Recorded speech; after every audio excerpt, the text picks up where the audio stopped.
চোখরাঙ্গু জেলার খবরের দিকে পারিবারিক বিবাদ মেটাতে গিয়ে গুলিবিদ্ধ তৃণমূল বুথ সভাপতি।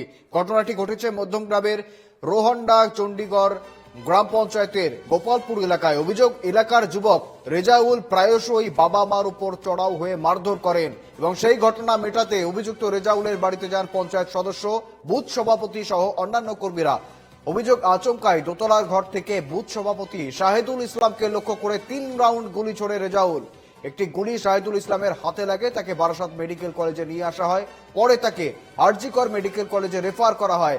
উত্তেজিত জনতা রেজাউলের বাড়ির সামনে বিক্ষোভ দেখান। খবর পেয়ে মধ্যমগ্রাম থানার পুলিশ গিয়ে রেজাউলকে গ্রেপ্তার করে। রেজাউলের বাড়ি থেকে একটি আগ্নেয়াস্ত্র এবং ধারালো অস্ত্র উদ্ধার করেছে পুলিশ।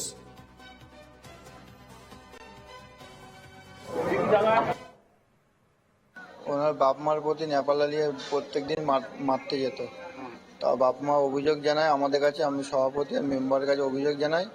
আমরা বললাম যে নর্মাল ব্যাপার, গিয়ে আমরা বুঝিয়ে মিটিয়ে দিয়ে আসবো। তারপরে বোঝানোর জন্য গিয়েছিলাম, ছাদের ওপরে ছিল, আমরা ওদের নিচেই আমাদের যাওয়া দেখা পরে ও গালাগালি মন্দ করে ওপর থেকেই, হ্যাঁ মেম্বারকেও করে আর এবং ওর বাপ মাকেও করে।